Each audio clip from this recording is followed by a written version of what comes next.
आदरणीय अभिभावक बंधुओं, सर्व प्रणाम। प्रिय विद्यार्थियों, सादर नमस्कार। जैसा कि हम सभी को विदित है, संसार अभी भयंकर महामारी की चपेट में है। हम जानते हैं यह महामारी कईयों को अपने काल के गाल में लेकर के क्षमा गई।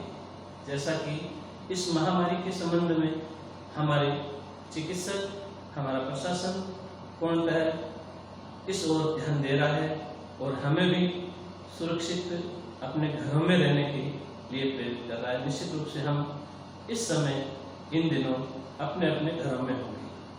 अब घरों में रहते हुए हमें विद्यार्थी के रूप में किस प्रकार का व्यवहार अपने परिजनों के साथ में करना चाहिए, हम अपने परिवार में रहते हुए अपने बड़ों के साथ में किस प्रकार का व्यवहार करें, ये निश्चित रूप से हम विद्यालय में से भली प्रकार से सीख चुके हैं। परिवार के बड़े सदस्यों के साथ में किस प्रकार का व्यवहार करना, परिवार में छोटे सदस्यों के, छोटे भैया बहनों के साथ में किस प्रकार का व्यवहार करना, ये हम भली प्रकार से जानते हैं। अब खाली समय में हमारा समय भी निश्चित रूप से हमें पर्याप्त मिलता है।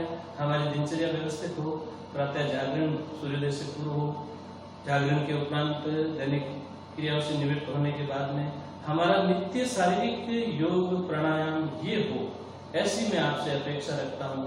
हम जो शारीरिक प्राणायाम योगासन इत्यादि विद्या मंदिर में करते हैं, वही शारीरिक प्राणायाम योगासन हमें अपने घरों में भी निश्चित रूप से करना चाहिए। अपने परिवार के अन्य सदस्य जिनकी भी इसमें रुचि है, उनको साथ में लेकर के उनको सिखाते हुए शारीरिक प्राणायाम करने चाहिए।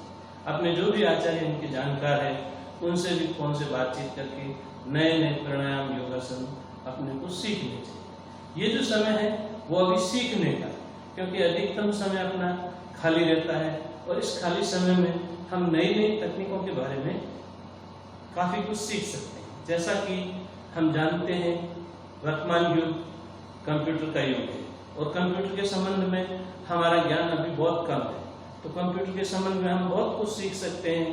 ऐसे ही हम शब्द साहित्यों का अध्ययन कर सकते हैं।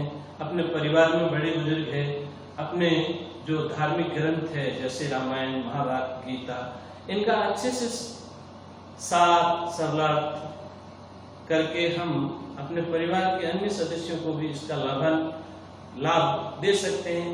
हमारा कौशल इसी में बढ़ेगा कि हम हमारी परिवार के अन्य सदस्यों को कितना लाभान्वित हमारे आचार और व्यवहार से कर पाएंगे। हमारे अभिभावक तभी प्रसन्न रहेंगे कि हमारा बालक निश्चित रूप से अच्छा है, श्रेष्ठ है, इसी में हमारा हित है। नई नई जानकारियां लेना, अपने सीखे हुए ज्ञान को बांटना, यही एक विद्यार्थी की कला है, उसका कौशल है। हम इन दिनों सत साहित्य का तो अध्ययन करते ही होंगे। निश्चित रूप से हमारी लेखन में भी रुचि बढ़े, हमारा सुलेख अच्छा हो, हम कहानी लेखन, कविता लेखन, चित्रकला आदि अनेक प्रकार की कलाओं में तज्ञ बने। हम संगीत सीख सकते हैं, हम घोष का किसी प्रकार का वाद्य बजाते हैं तो उस वाद्य के संबंध में अनेक रचनाएं और सीख सकते हैं। हम संगीत के अन्य साधन जैसे हारमोनियम, ढोलक, तबला, ये भी सीख सकते हैं। हमारे घर में जो भी किसी न किसी कला का जानकार प्रत्येक व्यक्ति होता ही है, क्योंकि व्यक्ति के अंदर कला छुपी हुई होती है, उसको प्रकट करने की आवश्यकता रहती है। तो इस चीज में हम कुछ नई जानकारियां सीख सकते हैं। ऐसे ही मैं आपके सामने एक छोटा सा प्रकरण लेकर के आया हूँ, वैदिक गणित। जैसा कि हम जानते हैं वैदिक गणित वेदों से ली हुई गणित है। वैदिक गणित के संबंध में ऐसा कहा जाता है कि ये बिना आंसू की गणित है। गणित पढ़ते पढ़ते विद्यार्थी ऊब जाता है, उसका मन भर जाता है, आंखें आंसुओं से भर जाती है। मगर वैदिक गणित है वो इतने सरलतम और आसान तरीके से समझाई हुई है कि इसको पढ़ने के बाद भी विद्यार्थी के उबाऊपन नहीं आता है, नई नई चीज इससे सीख पाता है।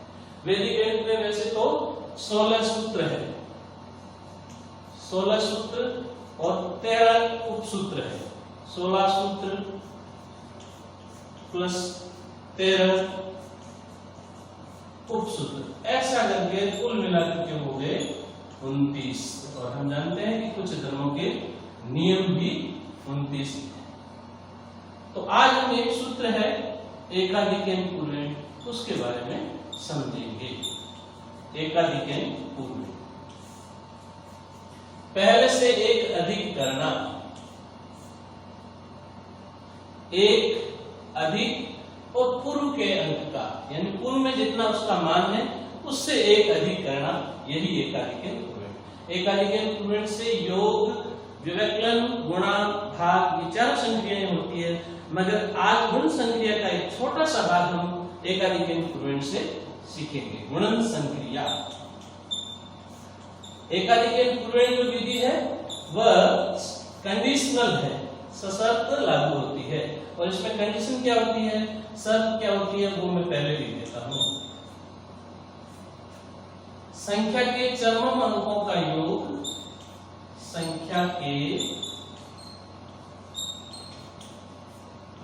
चरम अंकों का योग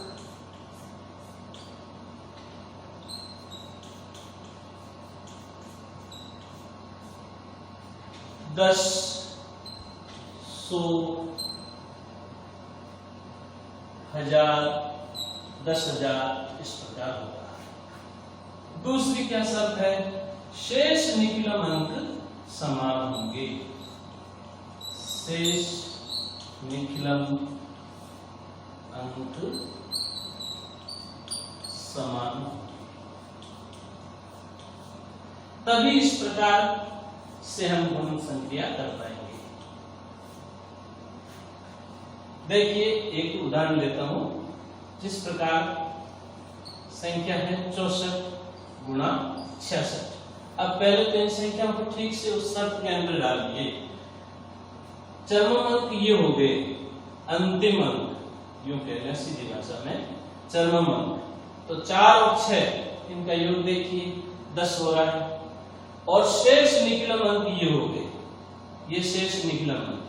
तो मैं एक बार संकेतक के रूप में लिख देता हूं, ये है चरम अंक, और इसका भी संकेतक कर देता हूं, शेष निकलम अंक, शेष निकलम। तो चरम अंकों का योग 10 है, शेष निकलम अंक समान है। अब गुणा करने में कोई ज्यादा समय नहीं लगेगा। इसके दो भाग होंगे, चरम अंकों की परस्पर गुणा। तो चरम अंक 4 गुणा 6 है। अब यहाँ 6 गुणा 6 का एकाधिक, यहाँ इस सूत्र का उपयोग हो रहा है, 6 गुणा 6 का एकाधिक। तो किसी का भी एक अधिक करते हैं तो हम जानते हैं उससे एक अधिक, यानी उसका जो पहले मान था 6 का एक अधिक हो गया 7। इधर 4 और 6 को गुणा करना है तो 4 गुणा 6 बराबर 24 होते हैं। इधर 7 और 6 को गुणा करना है 42 होते हैं। इस प्रकार हमारा गुणनफल जो आ जाएगा 4224। अन्य कोई भी उदाहरण ले सकते हैं, जैसे 83 गुणा 87। शेष निकलम अंक समान है, 8 8 है। चरम अंकों का योग 10 है, तो इसके भी दो भाग करते हुए 3 गुणा 7 कर देंगे, 8 गुणा 8 का एकाधिक कर देंगे, 8 गुणा 9 हो जाएगा, 3 गुणा 7 का मान 21 होता है, 8 गुणा 9 72 होते हैं, 7221 ये अपना गुणनफल। अब ये गुणा एक सामान्य प्रक्रिया से करते हैं अपन, तो इसमें समय अधिक लगता है, जबकि वैदिक गणित के सूत्र एकाधिकरण पूर्वेण से करते हैं तो कम समय में भी इसको हल किया जा सकता है। एक प्रश्न मैं आपके लिए छोड़ता हूँ, अगली बार फिर मिलेंगे। निश्चित रूप से आप इसके संबंध में कुछ अभ्यास करेंगे। इसी आशा और अपेक्षा के साथ आप सभी का बहुत बहुत धन्यवाद।